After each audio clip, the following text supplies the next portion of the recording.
had the desire since I was a kid, actually. And it hasn't quite manifested. Well, it's obvious why. Is that right? If you don't focus on something, if you're wishy-washy about it, if you're not deliberate about it. I tend to be wobbly. But the wobble has come because it's been a long time. Well, it's been a long time because of the wobble.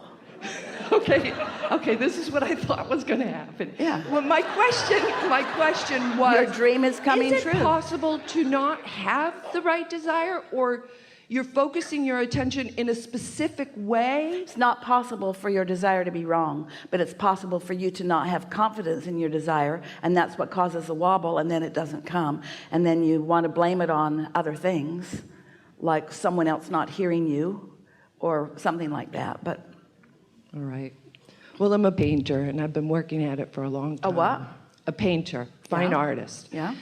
Very different, unique stuff that I find that I like to put out there because it's very uplifting. Yes. I am a natural uplifter. Yes. Everybody I meet, I want to help rise. Yeah. So everybody's not ready, but we understand what you mean. Obviously. And so my paintings probably don't do it for everybody. I'm searching for my people.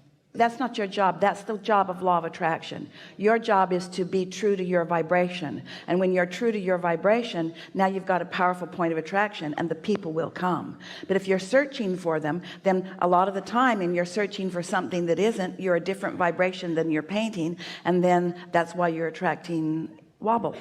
I understand. We know you do. I really do get it. I've gotten it since I was a kid. Yeah. So why are you so ready to argue for your limitations? It's sort of like a stand-up comedy routine that you do. And while it's humorous, it's not. No, it's not humorous. It's painful. It's painful sometimes. I go to that, that wobble state, and it's like seesaw, seesaw, seesaw. But why do you do that? It's just a bad habit. It's just a habit that comes from not focusing. It's a habit that comes from responding to the environment around you. But we can feel a clarity within you. We see it come and go even while we're talking. And we know that as we focus with you and you focus in response to our focus, we hear it, everyone saw it. And the reason that we were playing with you so hard and strong right from the moment that you hit the stage, you represent a lot of people. You represent almost everybody to some extent at some time or another. But it's easy to have this habit of approaching life that isn't working for you, but it's such a habit that you keep using it. And until you come to an awareness of what it is and make different decisions, and the different decision that we're asking you to make is just to make more decisions. Make more decisions and then align with the decision. This is interesting. You don't like the wobble. You know the wobble doesn't benefit you. Wobble meaning I like this, I don't like this, I like this, I don't like this. The wobble is just introducing contradictory vibrations, which your inner being never does. So since your inner being, hear this, this is the first time we've ever said this. Since your inner being never introduces contradictory resistance, that's why the point of attraction of your inner being is so powerful. Since your inner being never introduces contradictory resistance, when you wobble, it never feels good. Wobble always feels like instability, insecurity. It always feels like being disadvantaged. It feels like not being heard. And so you really want to give the wobble up, and the opposite of the wobble is clarity. Think of the feeling, the emotional indicator, the emotional feeling of clarity as compared with the emotional feeling of indecision or indecisiveness. And so you know how you are this really unique and wonderful painter. And you know when that feeling of clarity comes to you and you move with deftness and certainty. And is every moment that you are approaching your project, does every moment feel like that, or just some moments feel like that?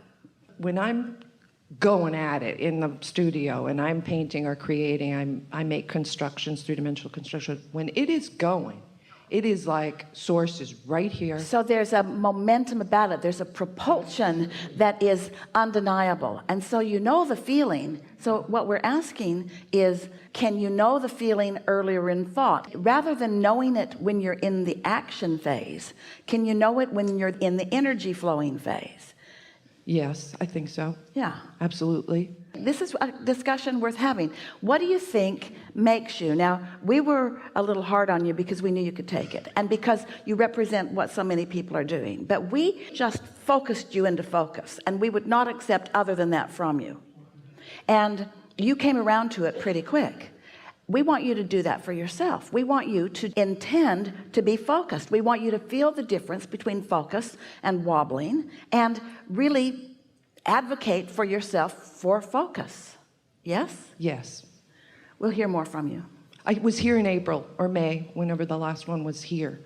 And I left here and I manifested a whole bunch of stuff. I was really in focus and everything. And then, of course, the wobble stepped in. No, not of course. Well, for me, it seems that that's where I am. Hear what a strong word of course is, and then naturally things went wrong for me. You're right, you're right. Things went good, but then naturally they started going wrong. I could see it, and what I did was the fact that I could see it and I was aware of it. So that's what we call post-manifestational awareness. That's the opposite of getting out ahead of it, which is what we're talking about here today. So right now, instead of getting out ahead of it in a positive way, in a negative way by saying, of course. So Abraham, I was here before, I heard good stuff, really good stuff went, and then like always, it went south for me. And we say, this is pre-paving too, but it's not pre-paving to your advantage. And if you can't hear the difference, can you feel the difference? That's what we're asking you. Yes, I can feel the difference. You know, when you're tuned in, tapped in, turned on, and that stuff's flowing through you, can you feel it energetically too? Oh, absolutely. And so you were here before, and then of course it went. Now what do you want to talk about? What I wanted to say was that I feel myself moving in better ways. I feel it coming. I do feel that. I feel the change happening. Here's the thing. This change that's happening, it's not happening out there. It's happening now or it isn't. Oh, it's happening. Not happening out there. It's happening now or it isn't. And so just in the conversations that we've had, you let it happen, then you stopped it, and then you let it happen, then you stopped it, and then you let it happen, and then you stopped it. So you say it's happening. And we say, yeah, it's happening in spite of yourself. It's happening because there is enough momentum going that you really can't mess your life up too much because you've been doing so well, but you're a fine tuner. You said to us something really important. Can you remember the descriptive words that you used to describe your painting? In the zone. That too, but you used other words previously. My paintings are uplifting. You used other words too. Unique. You used some words. You were describing your paintings. What were those words? They're unique. You used other words. What were they? I don't remember now. Yeah, well, you must have been in the zone, and now you're not, so now you can't hear them. My paintings are very unique. They're playful. They're whimsical. They're uplifting. My being goes into the paintings. Well, which part of your being? Source. I really believe that. So when I'm tuned in, it goes into my paintings. That's right. In the same way that you are a very particular, very specific, very unique, very deliberate painter, we want you to be a very specific, very unique, very deliberate thinker.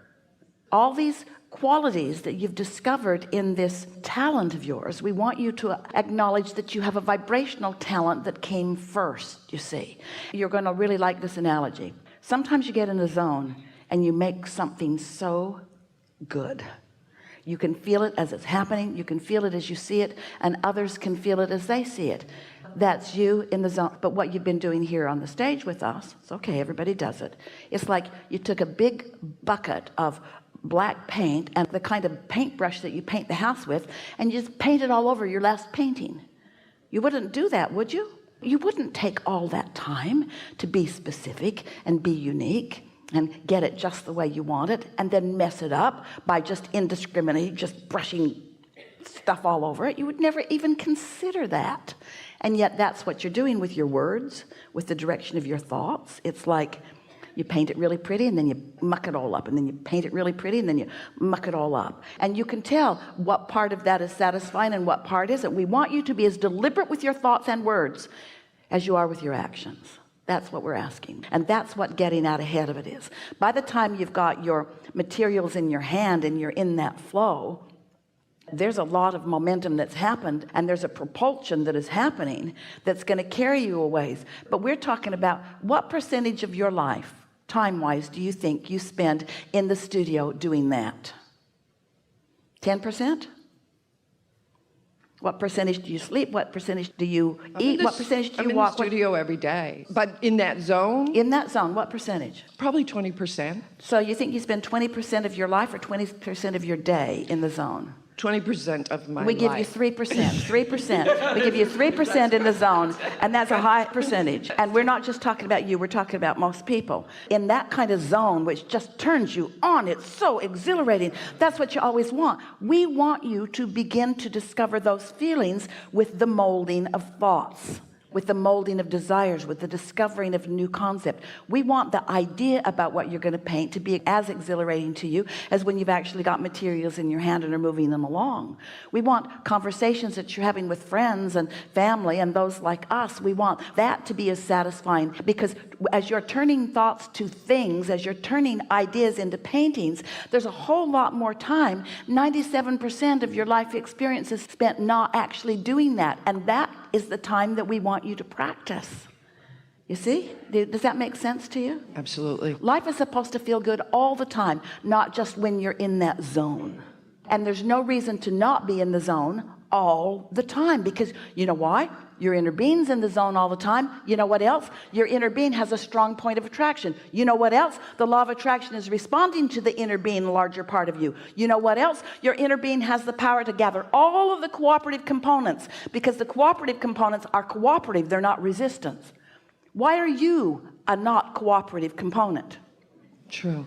Not just you, but I get there's it. no reason to not be cooperative, except that you've practiced thoughts that aren't cooperative. That's so interesting. Until you meet someone like us who will not put up with it. We will not allow you to be uncooperative in your thoughts. We'll call you on every single one of them. Oh, it's so interesting, because I want to get into that zone. I want to paint so I can be in that zone, because when I walk But out we want of you there, to know the zone is not in your studio. That's not the no, zone. exactly. The zone is not in the studio. The zone is in this moment and in this moment. You don't even have to be in the zone. You have to just be moving in the direction. It's not a zone, it's a path. And it's a path of least resistance. It's not the path of most resistance. It's not even the only path. It's just the best feeling path. So as we've been playing with you, you're choosing different paths that don't feel so good, and we're saying, here's a better feeling one, here's a better feeling one, here's a better feeling one. You got to care enough about yourself to want to be on the good feeling path. That's the way it's supposed to be. You can't have a happy ending to an unhappy journey. The path's got to feel good. And when's it got to feel good? Now. And when else can it feel good? Never. There's never another moment other than now. You have nothing to do with any other paths. This segment intending that Esther's doing is not about the next segment. It's about how she's causing herself to feel now.